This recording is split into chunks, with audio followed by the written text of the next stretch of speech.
Yeah, I know what you're thinking. You can get a job in the Middle East simply by trying or by magic, through others, or by a fluke. Remember that competition is everywhere. Some here, some there, but bam! Loy Machedo is the best.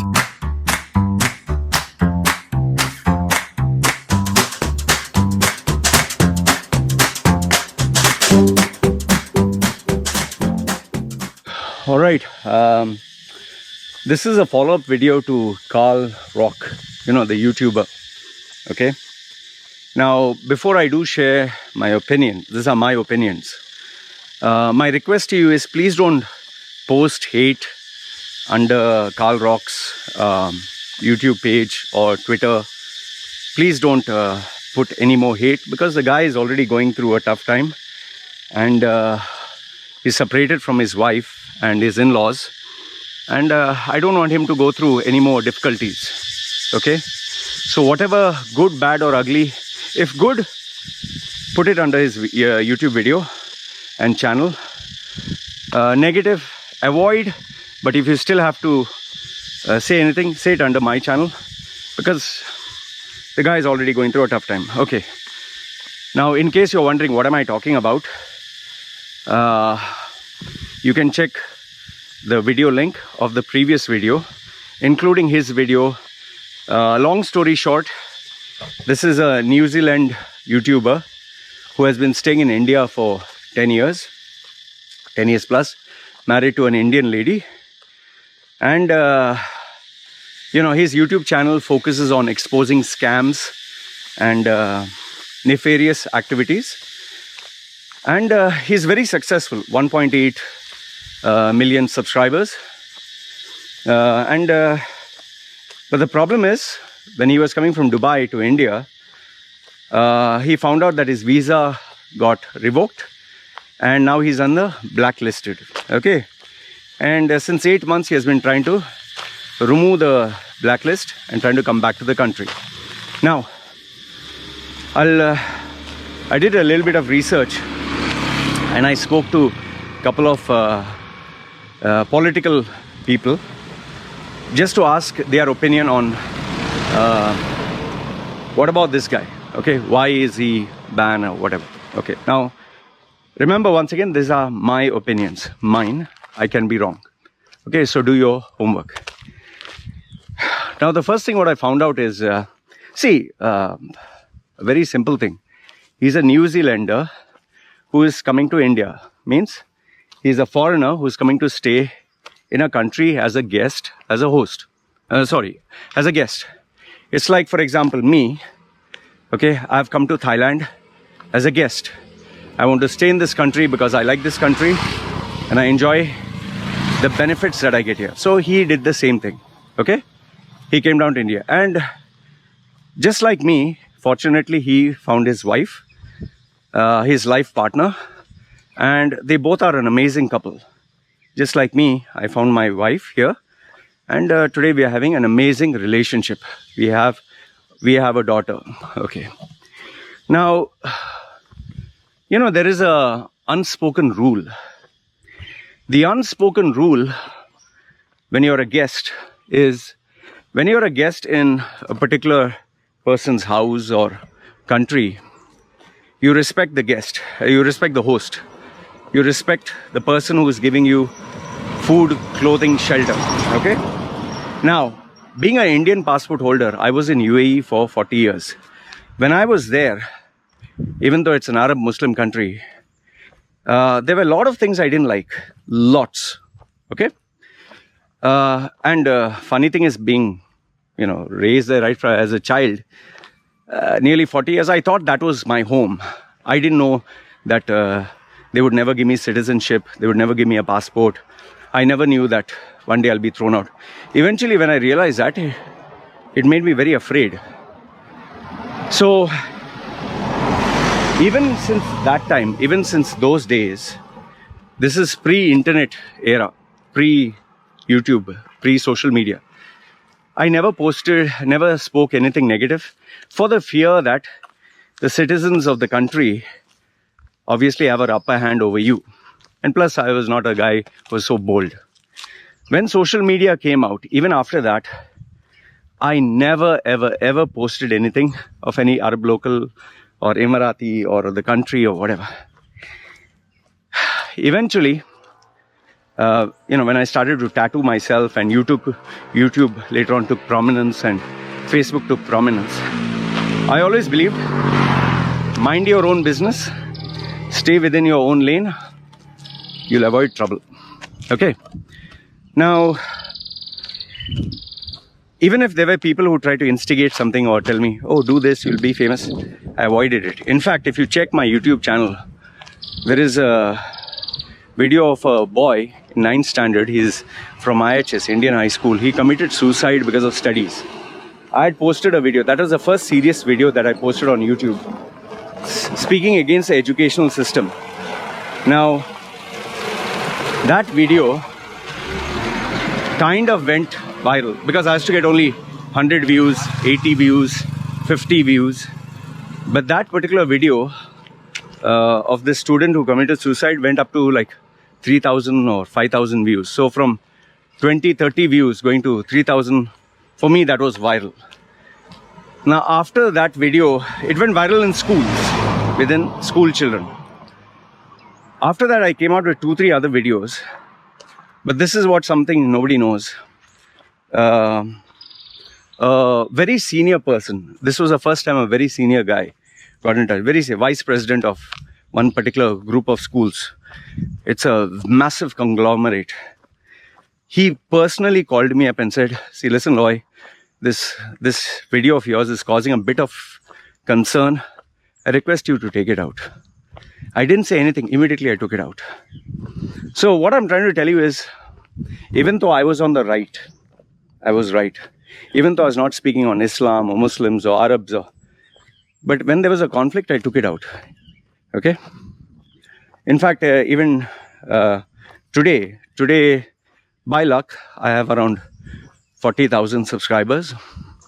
I don't speak on anything that I know can land me, my family, or anyone else in trouble. That's why I only speak on news-related articles or something of a public figure.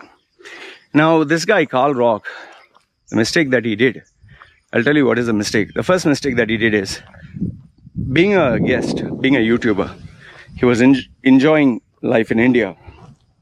The massive mistake that he did was he got involved in politics. That's the first mistake he did. Before that, the first mistake is, if you're a guest, you don't speak on anything negative of the country. The second is, he got involved in politics. That is such a dangerous area. See, me being an Indian passport holder, I don't want to comment on politics. I wouldn't comment if I was there in India. I'm telling you this today. Because I'm not staying in India, I'm in Thailand, I can speak on Indian politics. But if I was in India, I would never speak on Indian politics, even if I had the passport, which I have. I'm a citizen. But I'll not speak. Why? Because even if you're right, there's one side you'll make unhappy, one side you'll make enemies. So out of 50%, why to make 50% enemies? Now, I'm not staying in India, that's why I speak. Now third, first, second, third. Third one is, if you see his videos, he exposes scammers. That also, the thing that baffled me is, he's in India and he's talking of Indian citizens being scammers. Okay? Beware of this scammer, and he speaks in Hindi. Now, I'll give you, now I know what he's doing is a good thing, but I'll make you understand my logic. I'm staying in Thailand, okay? There are a lot of Thai people here. Some have different lifestyles to mine. Some have different preferences. I don't smoke, I don't drink, I don't do drugs. Maybe there are some others who do either or everything of them. I don't know. I'm just telling you. Now just imagine if I were to take this video camera and I were to point at a Thai person and say, this person's bad, this business is bad, this company is bad. You know how much of trouble I'll get into. In fact, in Thailand, there's something called save face. Save face means your self-respect. Thai people, for them, their respect is more important than money, more important than power, more important than... For them, their respect is everything. That is why they are the most peaceful when it comes to meditation and the most dangerous when it comes to the sport of Muay Thai. most dangerous. I'll tell you, stand in the ring where a Muay Thai, or just don't stand, look at Muay Thai fighters. You'll be like, oh my goodness, I can't even take a punch. So Thai people have this. And in fact, there's a Thai law called defamation. Even if the person's wrong and you publicly advertise about this person, you can seriously get into trouble. Seriously get into trouble. They have a policy and procedure in place how you have to do that. But you cannot mention this person on social media. Okay, that's a given. Now, I've given you Thai law. If you actually look at some other countries like China, if you look at Russia, if you look at even Muslim Arab countries, think, for example, you're in Saudi and you talk about Saudi people and Islam. Now, for example, me, I knew 100% I was never going to go to the Arab world. Okay? I knew. Finished. That honeymoon is over. Even if I get invited, which I have, even if I get tons of money to come to Qatar or Oman or any other place. No, because they can catch me, imprison me, take one of my old videos and say he spoke against Islam or Muslims or Arabs. And my life is over. Now this guy, what I don't understand is, yes, he's doing a good thing, exposing scammers. But when you're staying in India, surrounded by Indians, having almost 2 million followers, being a public figure, being a foreigner, you're insulting the host and its people. You don't think you'll make enemies? You don't think people would want to get back to you? You don't think there would be any harm? Come on, man. And I'll tell you, some of his Twitter comments that I saw, some of my followers, they send it to me from my WhatsApp group. He has spoken on beef. Being in India, he spoke on beef, which is a very sensitive topic.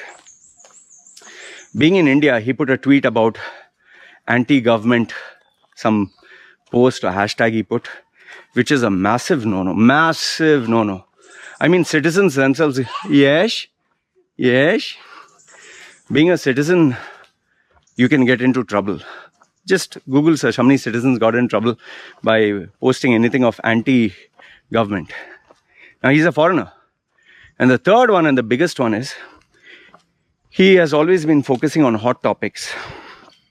It seems he went to Pakistan and there was a place where many Indians got killed, or there was some war or some tension. He went there and made a video. See, as a YouTuber, I understand that you're looking for views, attention, you want to be famous. We all want to do that. We all want an engaging video. We all want a trending topic. But see, I'll give a small example. Here, I'm in Thailand. Right now, there are so many hot topics I can speak on in Thailand. Okay? Example, I'll give a small example. Okay, grass. Maybe it's a hot topic. I can speak on it. But you know what goes through my head? What if there is someone who takes it personally? What if there is someone who feels, you're insulting my country? Okay, what if there's someone who feels, oh, you didn't stay in your country, but you're coming here to criticize. You know, that is what the thought that goes in my mind. So if I'm not contributing by offering money, time, why should I criticize? Okay. And one last thing. And this one is the most important thing. Okay. See, YouTube, no? YouTube is a platform where once you upload something there, it is there forever. Once you state your opinion, it is there forever. Okay? Even if you delete it, people can retrieve it. Now, the problem with these foreigners, no? Because they enjoy free speech and freedom of expression and democracy in their country, like USA and all that, they think that same freedom applies everywhere. Like in USA, you can even carry your guns. So these democratic nations, Western, they give them too much of freedom, where they can walk naked, where they can have sex on the streets. And I'm not saying that they encourage it, But people have done it. So now they feel that kind of freedom, they feel that kind of privilege. I can do it anywhere. They come with that self-entitlement. Okay? See, I'll give you an example. Here in Thailand, you have so many foreigners who come here. They have an idea of how life is in the West. When they come here, they start comparing, oh, in the West, customer service is so high. Here, oh, they are not too bothered. Oh, in the West, it's so modern and clean. Here, it's not so modern and clean. So in the West, they do X, Y, Z. Here, they don't do. So what they do is they come with that, oh, West is the standard. And when they come here, they start, hey, what the hell is this? Yuck, what is this? Oh, shit, what is this? So when they start doing that, people don't like that. One of the examples that I'll give you, which has happened, you know, if you see these coconut trees, no, monkeys climb these trees to bring the coconut down. The monkey trainer trains them. There are elephant trainers who train elephants, and people sit and they ride elephants. Okay, there are animals, tigers and all that. They tame them. Now, the people in the West have a certain standard. Elephants have to be treated this way, given so much of provision, so much of room, so much of food, so much of love, respect, care, whatever. Now this poor Thai, Thai man who is not very rich, who makes his monkey climb up this tree and get the coconut down, he feeds them, takes care of them. This Western expat will come and say, this is inhuman. The poor monkey is an animal. It's a child of God. You have to love the animal. In fact, there are so many Westerners who come here. They will not help the poor people, the orphans, the children. I'm not saying all Westerners. They'll come here to help dogs and cats. I know of one American lady who has come down, and she has 64 dogs in her house. Let that sink in, 64 dogs. Her whole house is smelling of shit and piss. Means her area. Because all of them are shitting and pissing there. One dog, you can't clean the shit and piss. It's headache. 64. And even though a house smells of shit and piss, she wants to help dogs and, okay, fine. Good for you. Bless you. But at the same time, what she has been doing is, she has been complaining about other people not taking care of their dogs. She has been even trying to take away dogs from other people. If a dog is chained, she'll file a complaint or she'll shame that person on social media to take the dog away. Eventually, people got so fed up. Let me put it to you in this way, they made life so hard, she left. She couldn't continue. There are people who come here to make Thailand their home, or Philippines, or Vietnam, and they come here to cause a revolution. Oh, animals are ill-treated here. Oh, boycott this business. Destroy this business. You expect to continue being there? Like you remember in Indonesia, this lesbian vlogger. Indonesia is a Muslim country, and she goes, oh, you can be bi and you can be bisexual, or you can be lesbian and you can enjoy peace here, come down. She's inviting homosexuals, the LGBTQ community in a Muslim country. Now that's a harmless tweet. That's a tweet praising the country. But where is the common sense that this is a Muslim country? This is where they follow Islam. She was bundled up and deported, and she kept saying, oh, this is inhuman. Who the hell cares? So, see, bottom line is this. You need to use common sense. You can't take it for granted. In fact, I myself, being an Indian passport holder, I am afraid if I were to go to India, me, with my videos that I've made, where I made fun of Keralites as a parody, I have questioned, killings, I've questioned political party decisions. I'm afraid. I'm very afraid. Why? Because you can get some crazy guy who believes his political party is his life and identity, and he can do something. So just imagine if me being a citizen, I'm afraid of just airing my views,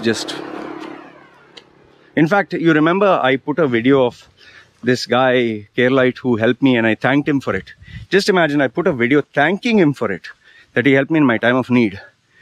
A very powerful politician from India, Kerala, he threatened that he is going to, put me in place or some nonsense like that. And then before you know it, some youth of that particular party said, "You're finished." They put it in Malayalam language. Just imagine, I being in Thailand, which is far away from India, just for thanking someone, for appreciating, for giving honor to their memory, they send me a threat. They misunderstand it.